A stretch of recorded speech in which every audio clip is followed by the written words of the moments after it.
पिछले कुछ दिनों से एक मुद्दा काफ़ी तेज़ी से वायरल चल रहा है कि सौम्या पोखरेल ने कहा था कि वे पवन सिंह को नहीं जानती है। तो आज इस वीडियो में हम आप सबको दिखाने वाले हैं क्या सच में सौम्या पोखरेल पवन सिंह को नहीं जानती थी या फिर जानबूझकर अननोन बनने की कोशिश कर रही है। उससे पहले वीडियो को लाइक कीजिएगा। वीडियो के नीचे लाल कलर में एक सब्सक्राइब का बटन दिख रहा होगा, क्लिक करना है और चैनल को भी सब्सक्राइब कर लेना है। वैसे अभी तक तो पब्लिक को यही लग रहा है कि वे जानबूझकर अननोन बनने की कोशिश कर रही है। भोजपुरी में काम कर रहे हो और पवन सिंह को नहीं पहचान रहे हो नहीं।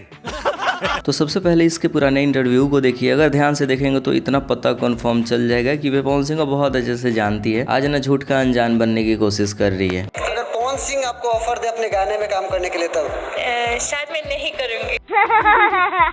तो आप सबने इस इंटरव्यू को देखा, अब तक तो पता चल ही गया कि वो पवन सिंह को जानती है। अगर इतना से भी समझ नहीं है तो आगे भी देखिए। चले बाजार तो कुत्ता भौं भौं करता है। साथ में पवन सिंह के गाने के ऊपर एक और रील्स।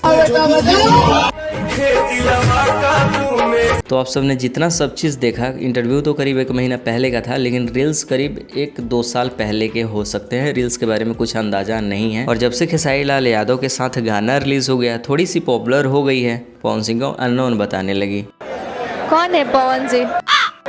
करते कैसे हो ये सब? तो सबसे पहले एक और बात को क्लियर कर देते हैं। ऐसा भी नहीं है कि पवन सिंह को नहीं जानती है, लेकिन जब इंटरव्यू में कह रही है कि वे नहीं जानती है, इसलिए मैंने पुराने प्रूफ आप सबके सामने रखे हैं। वैसे इस पे आपकी क्या राय है, कमेंट सेक्शन में ज़रूर बताइए। वीडियो को शेयर कीजिए, चैनल को सब्सक्राइब ज़रूर कीजिए।